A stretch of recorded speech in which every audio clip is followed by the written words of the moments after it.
Assalamualaikum warahmatullahi wabarakatuh. Perkenalkan, nama saya Sophia. Saya mahasiswa Universitas Terbuka dengan NIM 859904612. Di sini saya akan mempresentasikan mata kuliah Filsafat Ilmu. Analisis filosofi pendidikan, sinergi filsafat ilmu dan praktik pendidikan.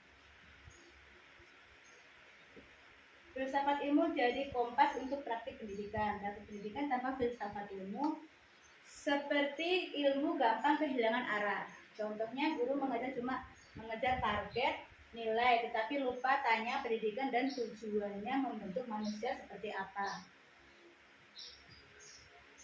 Sebaiknya filsafat ilmu tanpa praktik pendidikan jadi teori kosong. Saat guru mengajar di kelas nyata muncul masalah baru. Kenapa siswa dari latar belakang beda merespon metode yang sama dengan cara yang berbeda?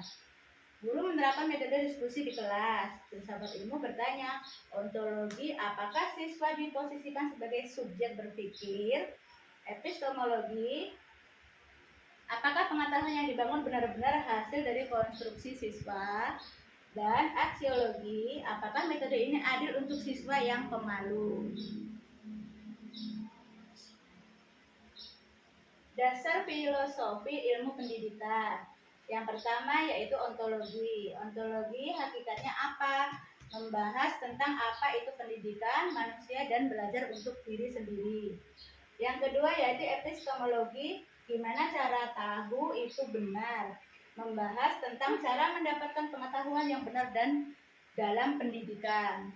Yang ketiga yaitu aksiologi. Untuk nilai apa? Membahas tentang tujuan dan nilai dalam pendidikan.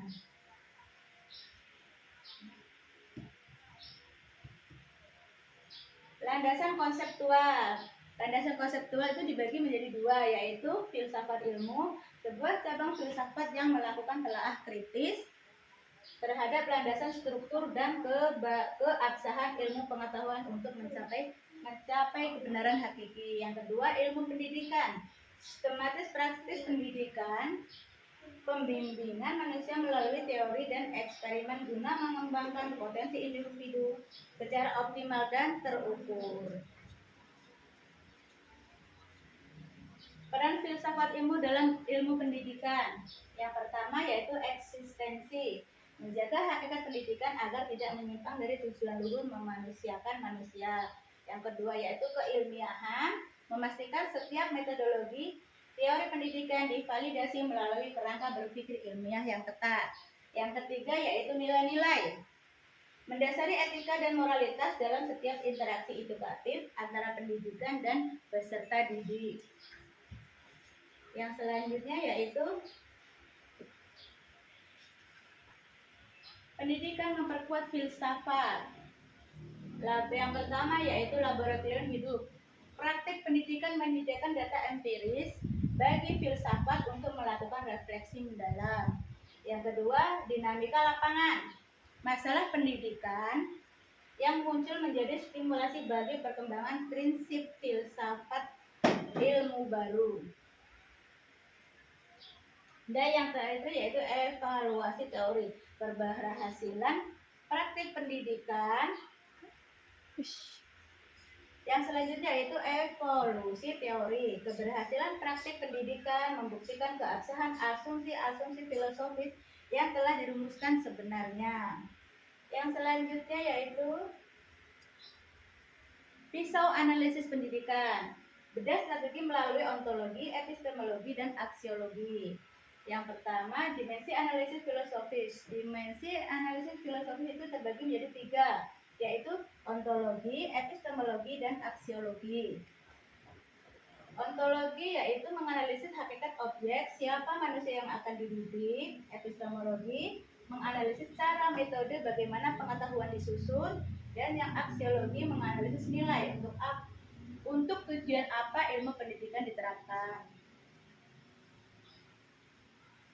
Dimensi ontologis. Analisis ontologi membedah hakikat keberadaan dalam pendidikan. Pendidikan bukan sekedar transfer informasi teknis, melainkan proses humanisasi. Selanjutnya yaitu Pendekatan epistemologis. Landasan metodologis memastikan struktur kurikulum didasarkan pada sumber pengetahuan yang sahih.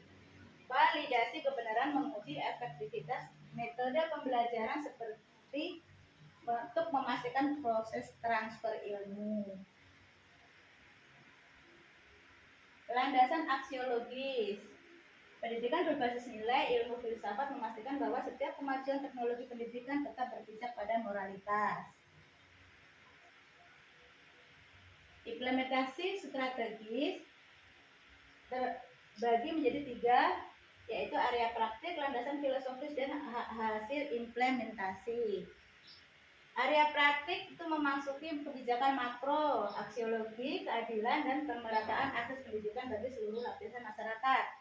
Pengembangan kurikulum yaitu epistemologis, materi ajar yang integratif, logis, dan relevan dengan zaman. Proses pembelajaran ontologi, metode yang menghargai keragaman dan bakat minat siswa. Terima kasih. Demikian presentasi dari saya. Wassalamualaikum warahmatullahi wabarakatuh.